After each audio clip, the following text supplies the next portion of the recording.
উত্তেজনার পারদ চড়িয়ে ঘুড়ির লাটাই নিজের হাতেই নিতে চান মার্কিন প্রেসিডেন্ট ডোনাল্ড ট্রাম্প। তার প্রধান লক্ষ্য ছলে বলে কৌশলে ইরানকে খাঁচায় বন্দি করা।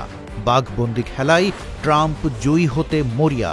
সমঝোতার টেবিলে বসার আগেই তিনি তাই সংঘাতের হুঁশিয়ারি দিয়ে রেখেছেন।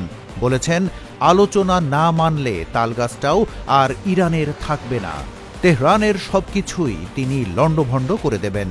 ইরানের সর্বোচ্চ নেতা আয়াতুল্লাহ আলী খামেনিকে তিনি দেখে নেবেন। এমনকি ইসরায়েলের নেতৃত্বে ইরানে হামলা হবে বলে আগাম হুঁশিয়ারি দিয়ে রেখেছেন ট্রাম্প।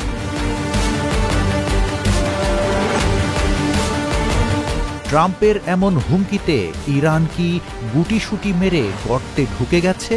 খামেনি কি মার্কিন বোমা হামলার ভয়ে কাঁপছেন থরথর করে? তিনি কি সব চিন্তাভাবনা ছেড়ে হার মেনে নেয়ার জন্যই অপেক্ষা করছেন? মোটেও না। উল্টো ইরানও পাল্টা হুঁশিয়ারি দিয়েছেন। কেবল বদলা নেয়ার ঘোষণা নয়, খামেনির দাবায় চড়ে মন্ত্রী ঘোড়া সব হারিয়ে বসতে পারেন ট্রাম্প। বহুদিন ধরে ইরানের হাল ধরে বসে থাকা খামেনি বরাবরই ঠান্ডা মাথার খেলোয়াড়। তিনি সহজে উত্তেজনায় জড়ান না। খামেনি জানেন, চাইলেই হুট করে আমেরিকা ইরানের ওপর হামলা চালাতে পারবে না, কারণ এই হামলা আমেরিকার জন্যেই ভয়াবহ বিপর্যয় ডেকে আনতে পারে। সেই গুটি আগে থেকেই সেট করে রেখেছিলেন খামেনি। তিনি আমেরিকাকে আটকাতে তারই সমকক্ষ খেলোয়াড়কে মাঠে নামিয়ে রেখেছেন আগেই। তিনি একেবারে আঙুলের কর গুনে গুনে তৈরি করে রেখেছেন নতুন পরিকল্পনা। আমেরিকা বোমারু বিমান পাঠালে ইরান তৈরি করে রেখেছে মিসাইল। ওয়াশিংটন ইসরায়েলকে পাঠালে ময়দানে রাশিয়াকে হাজির করবে তেহরান। সম্প্রতি রাশিয়ার সাথে ২০ বছর মেয়াদী একটি কৌশলগত চুক্তি স্বাক্ষর করেছে ইরান। ক্রেমলিন সরাসরি ঘোষণা করেছে তারা যুক্তরাষ্ট্র ইরান উত্তেজনা নিরসনে সর্বোচ্চ সহযোগিতা করতে প্রস্তুত। রাশিয়া শুধু পর্যবেক্ষকের ভূমিকায় নয়, বরং এখন এক প্রকার মধ্যস্থতাকারী হিসেবেই ভূমিকা রাখতে চাইছে।